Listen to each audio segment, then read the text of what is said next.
Assalamualaikum warahmatullahi wabarakatuh. Belajar dari pohon kurma. Ada filosofi dari pohon kurma yang bisa kita ambil iktibar di dalamnya. Kurma, sebagaimana kita ketahui, adalah salah satu pohon surga yang ada di bumi ini. Dan buah kurma adalah buah yang disenangi dan disukai oleh Nabi Muhammad Shallallahu Alaihi Wasallam. Pohon kurma ini kalau kita lihat memang banyak tumbuh di kawasan Timur Tengah. Yang kita tahu kawasan di sana itu iklimnya sangat panas dan gersang karena kawasannya adalah kebanyakan kawasan gurun. Tapi justru disitulah pohon kurma itu bisa tumbuh dan berbuah sangat banyak dan melimpah. Apa sih filosofi dari pohon kurma itu? Kalau kita lihat, kurma adalah salah satu pohon yang tumbuh di iklim yang ekstrim panasnya. Kita tahu bahwa daerah-daerah padang pasir, gurun, air sangat kurang, sinar matahari sangat terik. Tapi disitulah pohon kurma itu justru bisa tumbuh. Karena kalau kita teliti dan kita baca ya, dari berbagai buku yang berkaitan dengan tumbuh-tumbuhan, pohon kurma itu dia bisa tumbuh di daerah yang kurang air, gersang dan panas, karena memang ia tumbuh bukan dari tunasnya, tetapi ia tumbuh dulu melalui akarnya. Lalu kalau akarnya sudah kuat, tunasnya muncul, lalu ia bisa tumbuh. Untuk kita sebagai manusia, ada filosofi yang kita bisa dapatkan dari ini. Bahwa kita walaupun berada di tempat yang keras sekalipun, walaupun kita hidup keras menjalaninya, atau berat hidup bagi kita harus tetap bisa survive. Kita harus tetap bisa bertahan. Kadang ada orang yang menyerah dengan kondisi di mana dia tidak merasa kuat dan mampu, lalu putus asa, bahkan mengakhiri hidupnya. Ini kita tentu tidak sesuai dengan filosofi pohon kurma yang bisa hidup dalam kondisi yang gersang dan menghasilkan buah yang manis dan disukai oleh kita umat manusia. Bila kita ingin menjalani hidup, seberat apapun hidup, cobaan, rintangan, tantangan yang harus kita hadapi, maka kita harus tetap kuat menjalaninya. Bahkan kita tahu orang-orang yang sukses itu kebanyakan justru orang yang ditempa oleh pengalaman hidupnya yang sangat berat. Sehingga dari pengalaman hidup yang berat itu akhirnya membawa kesuksesan. Yang kedua, kalau kita lihat bentuk dari buah kurma itu tidak menarik.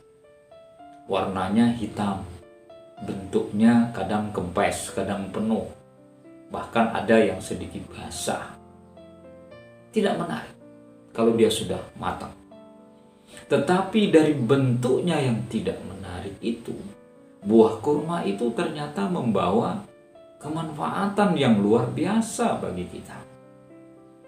Maka kalau kita diberi oleh Tuhan yang Maha Kuasa dengan kondisi di mana kita tidak sama dengan orang lain, hidup kita susah, jangan kita menyerah dengan kesusahan kita. Bentuk kita tidak ganteng, bentuk kita tidak cantik, jangan lalu menyerah. Apalagi kalau kita mengatakan Tuhan tidak adil. Kenapa sih hidupnya enak, bentuk mukanya, wajahnya, bodinya bagus, cantik, rupawan, ganteng dan tampan, kenapa saya tidak? Kita dinilai bukan dari bentuk fisik kita. Di hadapan Allah, yang mulia itu bukanlah fisik kita.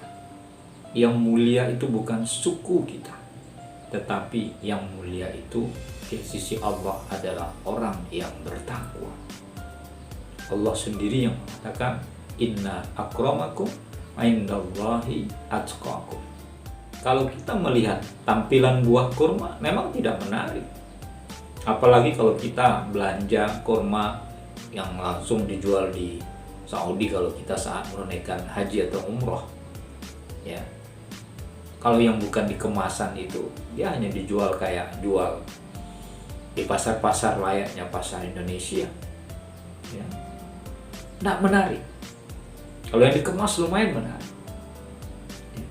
Tetapi bentuk yang tidak menarik dari kurma itu adalah memiliki kelebihan. Walaupun bentuknya tidak menarik, tapi ia memiliki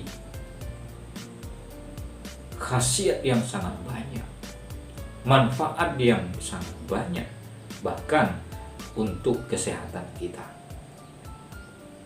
Kalau kita lihat dalam majalah-majalah kesehatan, apa kandungan dari kurma itu, bisa kita lihat. Misalnya, buah kurma itu mengandung protein, untuk tubuh sangat bagus. Satu biji buah kurma itu mengandung berbagai macam keutamaan dan kelebihan untuk kesehatan. Dia mengandung protein, dia mengandung kalsium, dia mengandung karbohidrat, dia mengandung gula, dia mengandung serat, dan ia mengandung zat besi. Kita tahu bahwa protein, kalsium, kalium, zat besi, serat, gula dibutuhkan oleh tubuh kita. Makanya Rasulullah mengajarkan kepada kita bagaimana beliau ketika berbuka puasa, beliau memakan beberapa biji buah kurma untuk membatalkan puasanya. Ini artinya apa? Di buah kurma yang hitam, yang bentuknya tidak menarik itu ada banyak khasiat. Kalau kita tahu dia mengandung gula, tentu orang yang puasa seharian,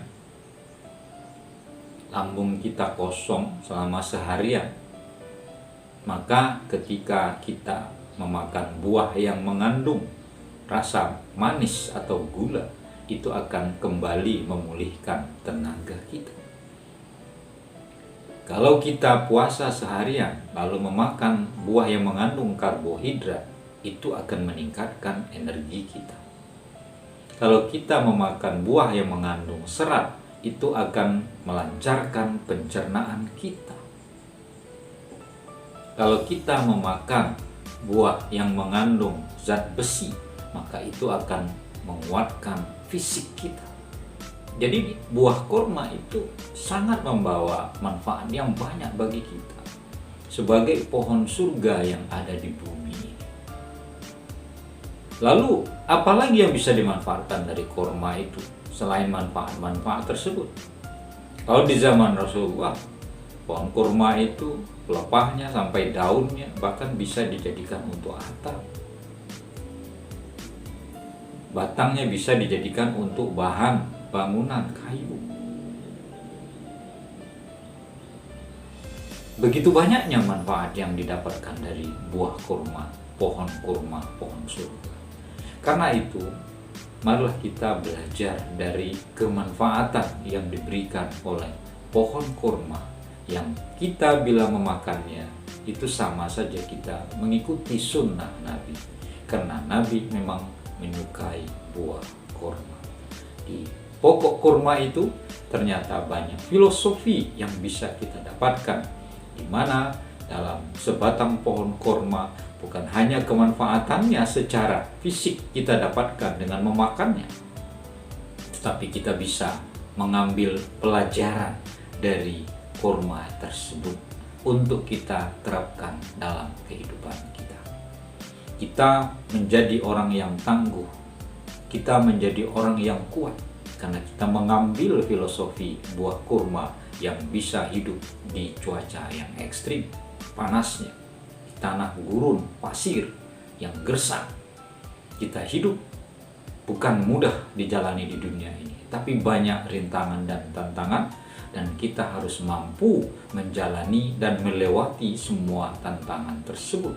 karena hidup itu memang penuh dengan tantangan. Kalau kita hidup melihat dari banyaknya buah kurma yang membawa kemanfaatan, jadilah kita orang yang membawa kemanfaatan bagi orang lain. Jangan menjadi penyakit bagi orang lain. Kehadiran kita disukai, kehadiran kita dibutuhkan. Jangan justru kehadiran kita dibenci dan tidak disukai oleh orang lain. Kalau kita dibenci, orang akan mendoakan yang buruk kepada kita. Tapi kalau kita disukai, orang akan mendoakan yang terbaik kepada kita. Karena itulah Nabi mengatakan dalam sebuah hadisnya, khairun nas anfa'uhum linnas. Sebaik-baik manusia adalah orang yang membawa kemanfaatan bagi sesama manusia. Kalau kita menjadi penyakit masyarakat, tentu kita bukan orang yang bermanfaat. Barangkali kita orang yang dilaknat. Tetapi kalau kita membawa kemanfaatan bagi orang lain, maka kita akan menjadi anugerah bagi orang lain kehadiran kita. Sebagaimana pohon kurma menjadi anugerah bagi kita karena ia merupakan salah satu pohon surga yang ada di bumi ini. Semoga ada manfaatnya. Assalamualaikum warahmatullahi wabarakatuh.